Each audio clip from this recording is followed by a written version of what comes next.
Welcome to the Fashion Translator. I'm Claire, your host. Together we explore how AI and innovation are reshaping the fashion industry through creativity, technology, and global partnership. For today's episode, I'm thrilled to welcome Parke Ballantine, founder of a multidisciplinary styling and creative practice. Parke, thank you so much for joining me today. Could you start by introducing yourself and sharing what led you to build your company? Yes. Hi, welcome. Thank you so much for having me. It's really an exciting thrill to be able to talk about this work. I'm really proud of all the ways that it's come together. And I'm Parke Ballantine. I am a stylist, creative director, and facilitator, artist, kind of, as you mentioned, multidisciplinary, multi-potentialite in the ways that I create in the world. And a lot of my focus throughout my career has been on visual communications. My background is in media production and marketing and the arts. And so I've been on sets, mostly in commercial and editorial kind of work, and then in the more administrative, creative direction and marketing initiatives, working with brands, individuals, things like that. And this recent iteration of the work that I do called Wardrobe Rituals has been this really cool combination of all the different things that I do. And so I'm very excited to talk about that and just the ethos behind all the work that I do and share more of that with the world and with you.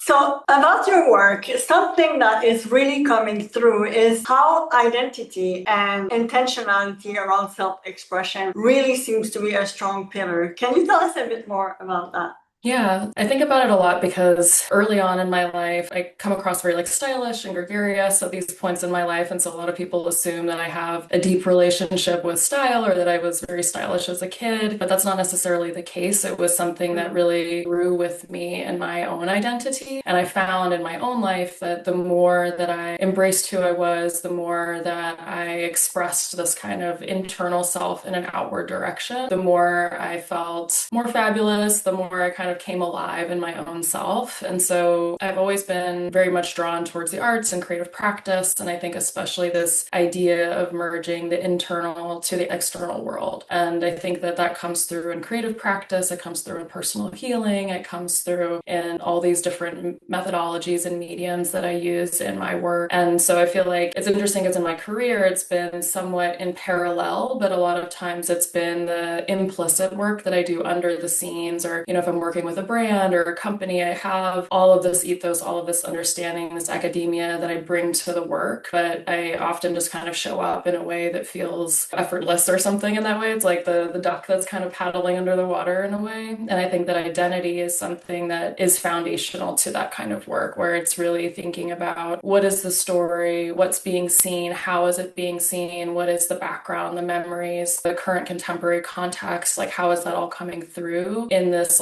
ancient communication of visual capacity. So I think it kind of brings both the personal, my academic career, and then my professional career all together through this idea of identity as kind of a pillar for how we show up in the world, right?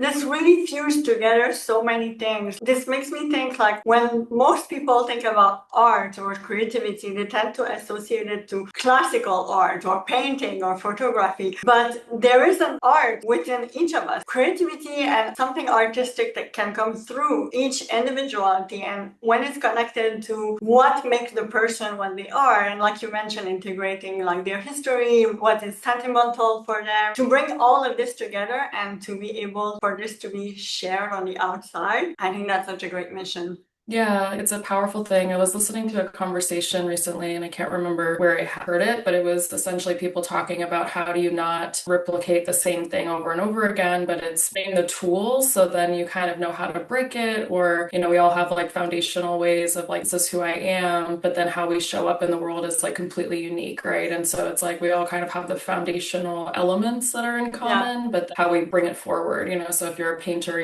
all these different kind of constructions of paint, but then every painter is different, right? And I do think that the world that we live in today, maybe debatable, but I think in a lot of ways there's a lot more freedoms and avenues for self-expression and capacity to kind of explore more deeply into ourselves, and then think about, it doesn't always have to be about stand out. I think sometimes people think about style or fashion in this way that you have to be gregarious or big or maximalist to be fashionable or something, right? But exactly. It's really about finding that internal self yourself. And Yeah. again, like bringing that forward and out, and that can look so different, and it should look so different for all of us, you know. Yeah, it I had a should. yeah, yeah. I mean, I have kind of a funny anecdote. I had a client once, and you know, her style is very minimalist, and she was like, "No offense, but you know, I don't want to look like you." And I was like, "No, no, no. Like, I don't need you to look like me either. It's not the goal. You know, I want you to be Yeah. you. You know, I can be the mirror for you, and I can see something inside of you that maybe you're wanting to step into, or there's potential there. Yeah. You might not see these like angles, but it's not having a bunch of mini me's running around being our own No. stylist Yeah. or something, right? Yeah. More like an activation. By working with you or by being with you, it activates them to seek themselves also how they can express and they can step into this beautiful self-expression. I feel like that's a lot of the work too, is, you know, as I think about this workshop in particular, you know, with wardrobe rituals, I think about it as the like teach a person to fish versus fishing for them. And when I'm working with somebody one-on-one, or I'm working with a brand, they bring me on because they're like, hey, you know, outsourcing this, you just do it kind of a thing. And then what I'm trying to bring forward is, hey, this is all that I'm bringing into the work. This is how I think about the work. This is all the different pieces that go into the ways that I curate, the ways that I see these things. And we all have that capacity to like get more visually literate, right? Yes, agreed. Mhm. Could you walk us through your thoughts and your process when you approach a new project? Let's say from the first understanding or from the first contact all the way until full delivery, final visuals. I mean, it does depend a lot on the type of project. So, you know, as I mentioned, I've done a lot of commercial and editorial work, a lot of brand-based stuff, but I've also worked one-on-one with clients doing more personal things, and then also just like creative projects. So I think sometimes it kind of goes into a bucket of, is this a team that I'm leading, and am I curating a group of, you know, creatives to put together a project and working as like a liaison, a little bit of translator with the client, and then bringing the team along and communicating that through a creative director kind of lens? Or am I working as a, you know, primary stylist, and in that role I'm kind of like absorbing the brief, I'm working within a team that's already has like structure? Or am I working one-on-one with somebody, and that's a different kind of relational type of thing? So I think a lot of the, while they might vary in different ways, I think a lot of the initial sparks are, I love to take notes when people are just giving me their briefs. So I'll do an intake or be a part of a meeting, you know, hey, this is the either marketing goal, this is the thematics, this is the, you know, client, the outcome, this is the event that I'm going to, like those kinds of things. And then getting, I want to say like, I feel like a sponge, you know, a little bit, where I'm like, okay, I'm just gonna like be non-judgmental in all the stimulus and ideas that are like coming through to me. And I'll write a lot of things. They might be visual things, they might be textural, it might be a song, like different kinds of pieces that are just unfiltered inspiration, where I'm like, okay, just channeling all this, right?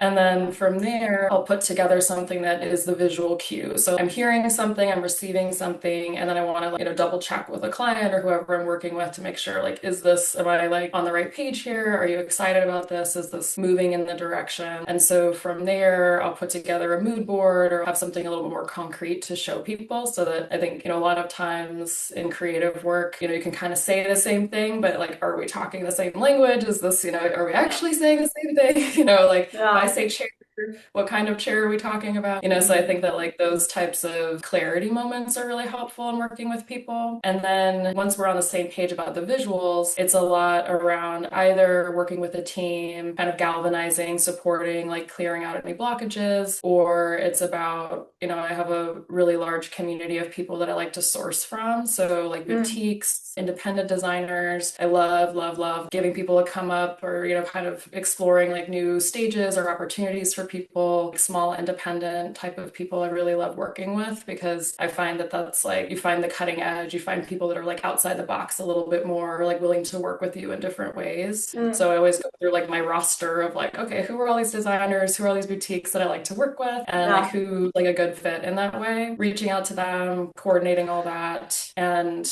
again, it kind of depends if it's on set, if it's, you know, working with a client in person, but essentially then it would be gathering all that material, having a fitting of some sort so that we know we're on the same page again about what we look like, how it fits. If I'm working with models, that's a little bit easier because there's like a standard sizing. But if it's somebody who's like non-model, you know, we don't always know our sizes and how things fit or Unfortunately, and not everybody knows their measurements or like wants to take them right. So it's a little bit of that practice too with folks. And I find that like in that process and that practice, it's really for myself, even like reiterating this idea of like, hey, we're playing, we're experimenting, Yeah. we're playing. Nothing is like concrete yet. We have the freedom to experiment. Like I might be really attached to something and I might be like, okay, let's try to push the barriers on this. And will somebody like this look or will they, take this on? Or do we need to adjust a little bit or meet in the middle somewhere? Or how does this fit into like the overall look and feel of the thing? And then once that's solidified, we have the looks together. And then it's also being on set, giving direction. I've done a lot of pose direction and things like that as well. So working with photographers, working with hair and makeup, and working with like the whole team on lighting and such to get that final look turned out and really making whoever model or not like feel really fabulous and have that shine through in the way that they're presenting themselves. If it's a client one-on-one, then really making sure that they feel really empowered with the look, that they're excited about how they're showing up to whatever event or a photo shoot or something like that.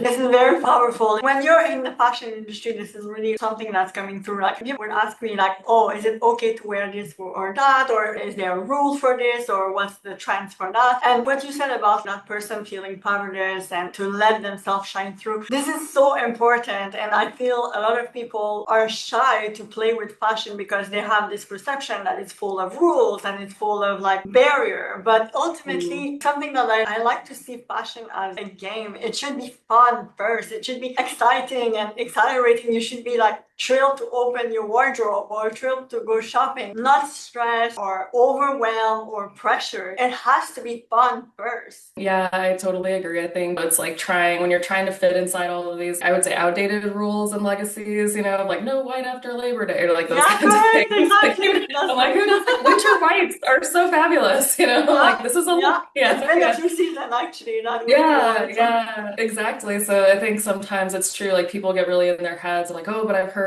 like I can't do this. And there are, I think for some people who maybe don't have the time or passion to like get into like a practice around it or don't want to like invest in that way, sometimes it can be helpful to be like, okay, this is my like capsule or this is like the, hard and loose, like how to do things. But I think for the average person, I think there is a lot more room and potential to actually be more playful, like you're saying, and embrace something different, to reach for something different, to embrace your own creativity, your own internal desires. It's like one of my favorite things is to go through each season, like the runways, and when I look at like all the different designers that are out there, I'm like, this is wildly different. There's a huge variety of stuff. And I love even go deeply into the designers that I personally so confused by this. I don't know if I like it, if I hate it, like what's going on inside of me, but But I'm even always really confusion, it's interesting to experience, yeah, it makes yeah, you question. exactly.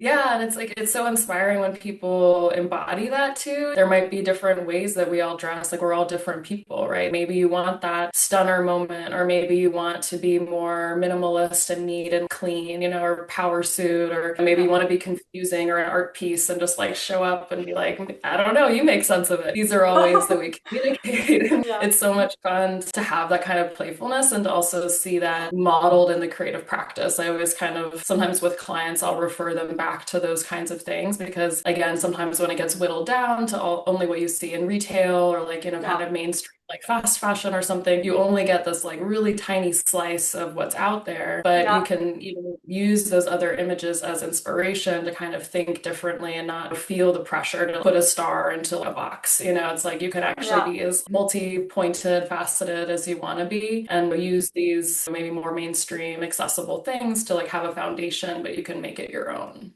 Correct. Yeah, I couldn't Mhm. agree more. And if we dive in a little bit deeper in the one-on-one, how do you Mhm. navigate self-perception when offering your service, when you work with a client? I mean, again, it depends, like everything depends. But, I think that it's a very personal process. I Yeah. think people know these things about themselves, like, oh, I just want to like look good for this event. But then so much can come out around, body and what I can or cannot wear, like these kind of labels that we put things on. And so I think there is a tenderness, there's a little bit of vulnerability that, Yeah. when you're with a client, it is holding space in a different kind of way, or maybe there's different, again, like class assumptions, like all kinds of ways that like things come forward and through into our work and into the ways that we adorn ourselves. And so I think when I'm working with a client, I'm very mindful that it's a tender space, and that it is Yeah. something, even the most fabulous people who feel really confident, this can be that really like you're stripped down, and you're really kind of getting into the nitty-gritties of things, holding that space for people. And I think building trust is really important. I think that's one of the ways that I would think is a strength of mine, that I tend to build trust pretty quickly with folks, that they believe in my vision for them. And I feel like that's something I hear consistently with clients is like, okay, well, I'm not really sure what's going on, but like I trust part. So like, okay, Yeah. I'll try the thing. Or I think also being open to being playful, where it's not like, well, this is right and that's wrong and that's disgusting. And why do you even have that? It's like, okay, well, like let's play with this. Or maybe like that doesn't serve you anymore. Like, is that an old version of you? And like, who are Yeah. you wanting to be? And I think a lot of that is also part of what you were talking about earlier with the intake process, right? It's also getting to know people, getting to know a little bit about like their vision, like aspirationally, like how do they talk about themselves? How do they talk Yeah. about the looks that they really find attractive? And then where is that kind of like disconnect between how people maybe are showing up or how they see themselves and who they want to be or are becoming? I think there's a little bit of that. And when I'm working with clients, I see myself as that bridge a little bit of like, I see in you something that you maybe already want to have or that's already there. And you just need that. Like sometimes I feel with clients, it's really just giving them permission to like Yeah. try different. I'm like, yes, try that. And they're like, oh, really? Like I can try that. I'm like, yes, that's, it's fun. Like give it a try. If you hate it, we can move on, try something else. But I think sometimes just holding that space for people and Yeah. knowing it's tender, going into that way, I find that it does help calm or soothe people's self-perception. And then I think sometimes as well, just reiterating, I'm definitely not a therapist, but I feel like sometimes the work can feel that way of like, hey, so Yeah. you're telling yourself this, but like, where does that come from? Whose voice is Yeah. that that's telling you that? Yeah. Like, I don't think that's you. Exactly. So where does that come from? Let's like unpack that a little bit and let's put some of those thoughts to the side, or let's like move that out of this conversation and let's make this a safe play space, and then we can do what we want within it.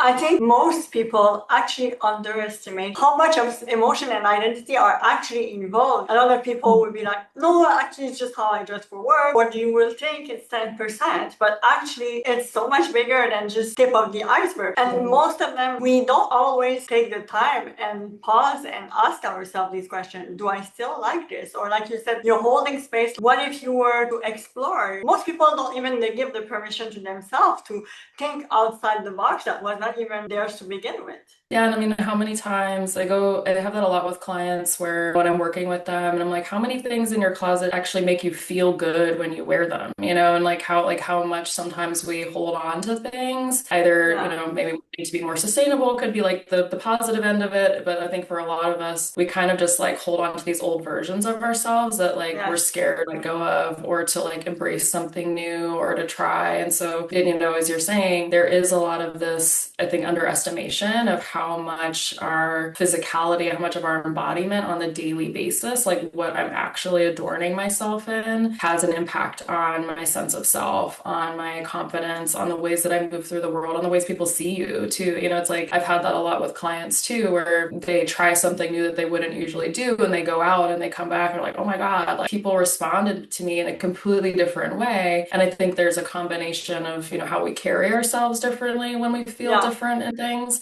And then there's also, pictures worth 1,000 words, like there's all these kinds of statements out there. So when you feel good, you look good, feel good. And then also the ways that people are interacting with us also do have an impact on us as well. So it's, I think, like giving people some of the language and embodiment practice to explore, to think about themselves, and, how, because it can also be a practice of like building courage, if it's outside of your Yeah. comfort zone. You're like, oh, I've had clients where they're really attracted to a certain look, but feel like the people around them might not even let that, or like kind of be like Yeah. encouraging of. And so again, it goes into like, well, why are you surrounding yourself with people who are like yucking your yum, and like where does Yeah. that come from? And why not, You're pulling a maybe. thread that then unravel Mhm. into their reality. Yeah, exactly. Like, and that is kind of what you're saying, where it's like it's an underestimation Yeah. of what all of this reveals, right? And just kind of touching on some of these pieces or like asking questions about these things can also help people more deeply unpack or like unravel like some of these things in their lives, which like not just to make people have like a breakdown or something, but also to like have, the positive question around it and say like, okay, so if this is maybe not serving you, what would a low risk, low hanging fruit kind of experience of Yeah. success or embodiment or Baby step power? kind of. Yeah. Yeah, and like style can be that thing. You don't have to like Yeah. walk out the door a whole new person. You can even choose one item and see how it feels. Like what does Correct. this like slight shift or change look like? And how might that test this theory of more deeply expressing myself or trying something new, and how does that feel like within myself and then out in the world as well? Yeah, and I feel something else that is often underestimated is this self-perception. It's something that's fluid and that is moving and that changes. It can change as often as every day, twice per day. It's not because, for example, you remade your wardrobe 2 years ago when you started a new position, but you never paused and asked yourself, is that still me? Is that still me today? And even through the week, not because like to be curious and to keep this explorer mindset about ourselves and just take the time to have this introspection. That was me yesterday. Is it still me today? Can I open my horizon for something else tomorrow? Yeah, I love that because I think like I use the archetypes, kind of the traditional Jungian archetypes, and then I've like translated that into like style archetypes as well. But I love this idea of like we are all of these things. We are like all multifaceted. We all kind of hold a complete complexity. And again, like there might be days where, I'm like the power queen or whatever, and then there's days where I'm like the snuggly teddy bear, and like Yeah, and how does that like fit? Or like you're saying, like there might be multiples of us within a day. And then how do I let myself become all those pieces? Like I think about that yeah, a lot of this idea of like becoming and always yeah, in the natural world, it's like when we stop growing or when things stop being in motion, it's like there's a little death, right? There's a stagnancy that happens. It's like you don't want the phlegmy pond or something of a self, it's like you want the free, clear river water, it's like you want this fluidity, you want this kind of freedom to explore and be and allow for all of those pieces to come together. And I think it is interesting how we kind of can calcify or like concretize ourselves and like either into a part of ourselves that we used to be that we wish we were more like, or, maybe again, like I made a big change. I, went through a transformation. I became a parent. I got a new job. I moved. I had a loss, like any of these things, all of these things impact us in so many ways and yeah, they, yeah, not serve us anymore, and there are these correct. ways, again, like even I think it's such a beautiful simplicity of being able to identify the simple act of getting dressed like on a daily basis as something that can really have this beautiful ripple effect into all of our life, and give us just that little tiny, like the baby steps or like the big steps towards embodying more of who we're becoming. And I think about this a lot in like the workshops and when I work with people as well, where it is a sort of magic, that happens when Yeah, we are like the literal kind of magicians of our lives, where we take a concept of what we desire and want and make it something like tangible, and like we can feel yeah. it, we can like that is magic, like that's powerful, right? And that can have a really profound impact on our lives.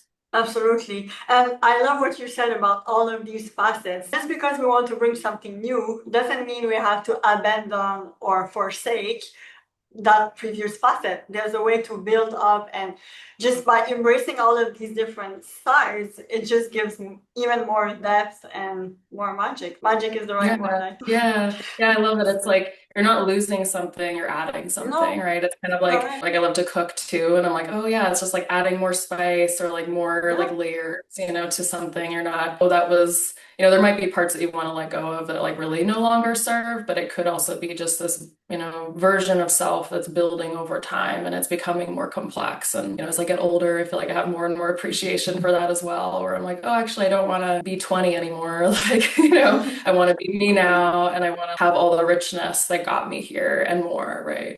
So tell us more about the workshops. So these have been in the making for a couple of years now. As I mentioned earlier, I've kind of had this like ethos and like methodology that I bring to my work like regularly, whether that's, on set or working one-on-one with a client that really pulls from an academic tradition, awareness of like social constructs and like how we see ourselves, how we're being seen, image construction, like angles, lighting, like all that kind of thing. And then in my own personal life, how embodiment practices, somatic practice, and leaning into my intuition has been a very healing practice. And like applying that to fashion and style has been a part of that. And then like creative work, so like artistry, like actually like making things and how I, have creative practice in addition to like my professional life has always been like floating around like these different components. And over the last few years, I've also invested more into like my spiritual life and connecting back into like my own ancestral roots of kind of Celtic and Norse traditions. And so there's been this more of an emphasis on, again, like alchemy and like magic and what does ritual and like these kinds of things, like what's the role of these things in my life.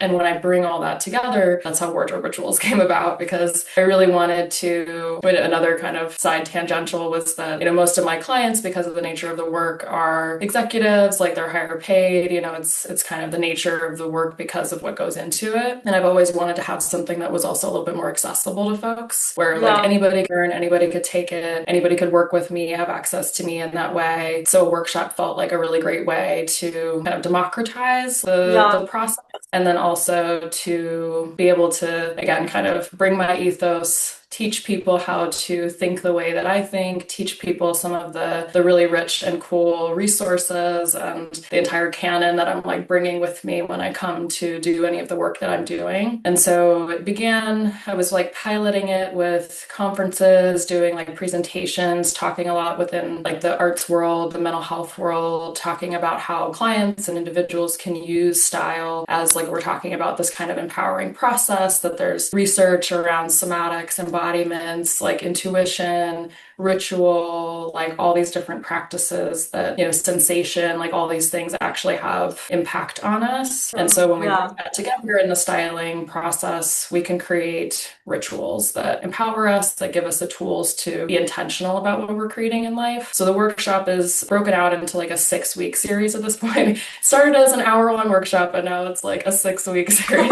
And they're going to continuously feel like it could be, like a master's thesis or something. Yeah. Yeah, exactly. I'm like, this is a college course of 3 semesters. But Who knows? Who knows where this what this can grow into? Yeah, exactly. I mean, it's endless. And so I have it structured now where the first week we really focus on the idea of clothing as memory and our bodies as altars. So there's this idea that we bring all this with us. There's a lot that we carry, like the physical fibers also have a rich history of like the nature that they come from, the ecology of the entire industry, and all of that from a spiritual practice also holds energy, right? And so like all of these things kind of have impact on us. And then when we adorn ourselves, we're treating our bodies as a sacred space. We're, acknowledging that our bodies are a place where we're intentionally placing things onto them. And then we go into like practices. So the workshops are designed to be very interactive. I really don't want to be lecturing for 2 hours. That's not my fantasy. So, kind of lecture for about 20 minutes, kind of throw the ideas out there, name some resources, and then it's designed to be very interactive. So people are doing writing exercises, writing prompts, or breaking out into small groups, kind of doing different exercises that I've developed that explore these different themes. It stays in that same format for the 6 weeks, and it goes through, memory and altar, into the idea of like mirrors and how, from a very young age, we're conditioned to see ourselves, even though this like vision that I see in front of me is not actually me. And so it's kind of this like cognitive a little bit. And then talking about, the ways in which society also shapes our vision and how also standards of beauty are very different around the world and all these things. There's not a capital T truth to these things. And that can help dismantle a little bit some of our assumptions of what's true. And from there, we go into looking at the archetypes, talking about this multiplicity. How are all the ways that we adorn ourselves or move through life from day to day or within a day? How can we look to archetypes to really help anchor anchor us. And then we talk about ritual and constructing ritual. We talk about play and experimentation. And then we have a closing out that's really about being witnessed and seeing the entire process as a ritual, as a ceremony of sorts. And we witness each other and we're in community. Because I think that's the other part that I've been taught and it's been very meaningful in my life is that, none of us are an island, we're not here alone and we do things in community. We do things, we were seen and we're being seen and like all those things have power. And so how to kind of concretize the process through that.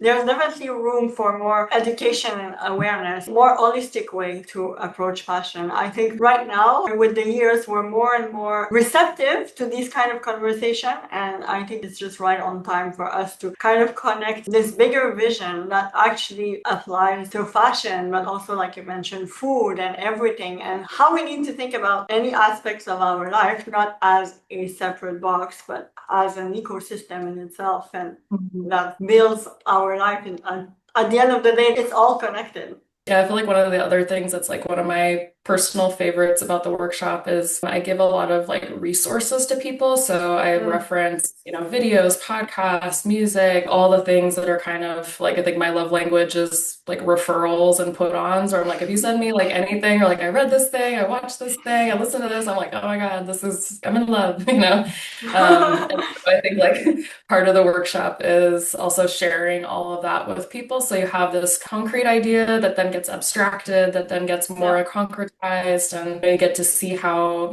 fiber artists or textile, people that are working in textiles are talking about the different ways in which weaving becomes like this intricate process of memory, or like, and how these things are different across time and culture. And I'm like, this could be like a, forever course, because there's so much information that goes into the psychology, the artistry, the spiritual practices. So I use a lot of like Jungian or like color theory idea, like those kinds of things, and like teaching people those ideas, light theory, embodiment, somatics. Like it's so cool to like keep it fresh too, because I'm constantly consuming media. That when I'm doing these workshops, every time I have a new iteration, I'm always adding new content, because it keeps it fresh, and it's also exciting to share new things. I'm like, oh, I just found this really cool thing. Here, check it out.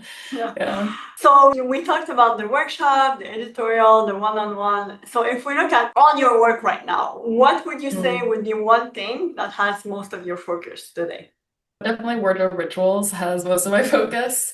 I think because it's one of those things that's interesting where I'm like, it's from me and it's not, and it's of me, but it's not me. It kind of has now become its own iteration. And, as we're talking about this too, I just see so much potential for it to grow and become like a really strong resource for people. It was part of the hypothesis that I had because of my own transformation and relationship to style and getting dressed, that giving people these tools, or kind of, explaining my ethos, giving these resources would have that effect on folks. And through the workshops, that's the feedback that I've gotten, is that it's had this, it's not promised in that sense that like, oh, this is what the workshop is, but I've seen people have moments of transformation or moments of like personal awakening in a different kind of way than I think they come in where they're like, I'm just going to be in a style workshop. And then it's like, whoa, this is like one of the attendees was like, this is like a 7-layer dip. It just keeps going like deeper and deeper. And I was like, this is a perfect analogy. It's like, who doesn't love a 7-layer dip? But I think it keeps, even I can tell when I talk about it, it's like I become alive, like I become vibrant. There's an infinite amount of ways in which like my mind goes. I've become very inspired. It has a different kind of life to it. And I can even see that will long term, even, or maybe more immediate, have influence in my creative practices, or be able to influence my work on set, my work with clients. Like all of this starts to kind of shape, and it's already changing me because, it's giving me my own growing edge too, where I get to practice facilitation and curriculum and building space for people in a different way than I have in some of my more traditional work. If we look a bit at the long term, like looking ahead 1 to 2 years, what's your vision? when I imagine the next like year or two, I think there's a lot of like foundationalness. It's interesting because that's part of my own work in life has been, I'll create something or do something and I'm like, check, okay, I did that, next. And I think this project in particular is something that I'm wanting to really honor in a different kind of way and hold Mm. and cultivate and like give it like the legs and the room to grow and develop. And so when I imagine a year or two out, I think there's a lot that's very much intersectional around bringing all of these pieces together. And as I slow it down, as I'm able to highlight this particular work and I think bring the rest of my work as a way of supporting it, imagine just as Word of Rituals was kind of this amalgamation of all my pieces, that there'll be like more and more of that into the process. So I would love to have more workshops for sure, but then imagining other components. I've been working with a graphic designer to come up with an oracle deck that's like all the 12 archetypes. So that'll be like a workbook that can be used. I've been working with photographers to imagine like editorials that could be exploring style and fashion in this more embodied practice or like interviewing with people. I think there's so many different ways that it has like a prismatic effect. I think the wardrobe Yeah. rituals does so many different entry points to it. Mm-hmm. And so while I'm like, I have this like goal for its growth, I also don't want to pin it too hard to like it has to look like this particular way because there's so many different ways that it can Yeah. go. But I think exactly that, where I'm like, oh, it can be everything. And this feels really exciting to be investing in it and bringing people along and getting support and being able to focus on all the richness that it's offering into the world, which I'm very proud of. As you should, as you should. And I'm sure there's a lot of beautiful and exciting things coming, both for you, for your company, your new project. For the listeners who want to stay connected with Park, all the links and the handles will be in the description. She also very generously offered a 15% off for anyone who would like to join the workshop. Park, thank you so much for joining me today. This was a lovely conversation. Thank you so much. This was gorgeous. I'm so happy to be here. Thank you for joining on the conversation today. If you are a business owner currently scaling or looking toward expansion, please do get in touch to discover how this link can take you from today to this version you can already see.